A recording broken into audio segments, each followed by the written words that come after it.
Hello दोस्तों, नमस्कार। स्वागत करता हूं अपने इस चैनल LPMS क्लासेस में।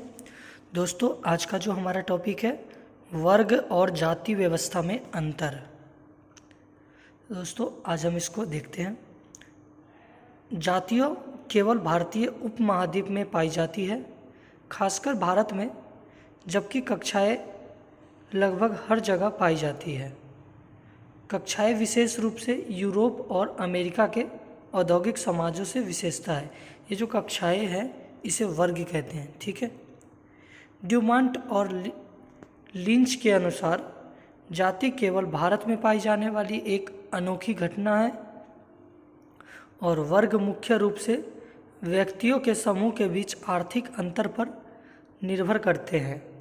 भौतिक साधनों के कब्जे और नियंत्रण में असमानताएं, जबकि जाति व्यवस्था में गैर आर्थिक कारक जैसे कि धर्म का प्रभाव, कर्म, पुनर्जन्म और अनुष्ठान, शुद्धता, प्रदूषण का सिद्धांत सबसे महत्वपूर्ण है। जातियों या अन्य प्रकार के वर्गों के विपरीत कक्षाएँ कानून या धार्मिक प्रावधानों द्वारा स्थापित नहीं की जा सकती है।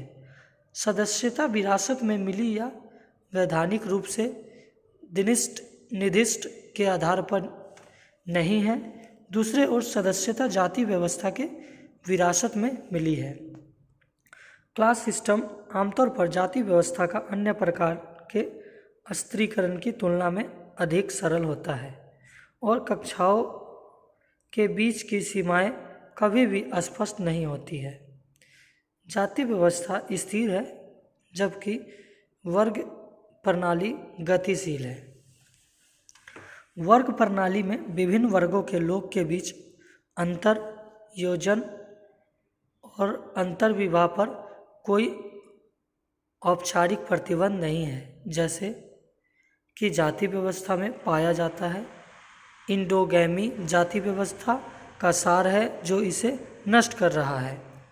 सामाजिक वर्ग उपलब्धि के सिद्धांत पर आधारित होते हैं, अर्थात किसी के स्वयं के प्रयासों पर, न कि जन्म के समय, जैसा कि जाति व्यवस्था और अन्य प्रकार के स्त्रीकरण प्रणाली में आम है। जाति व्यवस्था या अन्य प्रकार की तुलना में इस तरह की सामाजिक गतिशीलता ऊपर और नीचे की ओर आंदोलन वर्ग संरचना में बहुत अधिक सामान्य है। जाति व्यवस्था में एक जाति के दूसरी जाति व्यक्तिगत गतिशीलता संभव है। स्त्रीकरण की प्रणाली, जिसमें ऊपर की ओर गतिशीलता की उच्च दर होती है, जैसे कि ब्रिटेन और संयुक्त राज्य में, इसे उच्च वर्ग प्रणाली के रूप में जाना जाता है। यह विचार की जातियाँ बंद वर्ग है। MN श्रीनिवास 1962 और आंद्रे वेंटिन 1965। जाति व्यवस्था और अन्य प्रकार के स्त्रीकरण प्रणाली में असमानता मुख्य रूप से कर्तव्य या दायित्व के व्यक्तिगत संबंधों में व्यक्त की जाती है। निम्न और उच्च जाति के व्यक्तियों के बीच, शेर और स्वामी के बीच, दास और स्वामी के बीच। दूसरी ओर वर्ग प्रणाली में प्रकृति अव्यक्ति है। क्लास सिस्टम मुख्य रूप से अवैयक्तिक प्रकार के बड़े पैमाने पर कनेक्शन के माध्यम से संचालित होता है। जाति प्रणाली को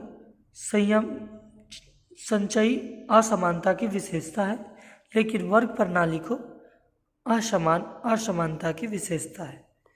जाति प्रणाली एक कार्बनिक प्रणाली है, लेकिन वर्ग में एक खंडीय चरित्र होता है, जहाँ विभिन्न खंड प्रतिस्पर्धा लीच 1960 के प्रेरित होते हैं।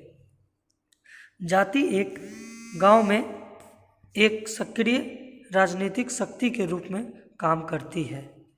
बेंटिल 1966। लेकिन वर्ग ऐसा नहीं करता। तो दोस्तों, आशा करता हूँ आपको यह समझ में आया होगा। तो हमारे LPMS चैनल को सब्सक्राइब कर लें, जिससे कि आने वाले वीडियो सबसे पहले आपके पास पहुँचे। जय हिंद।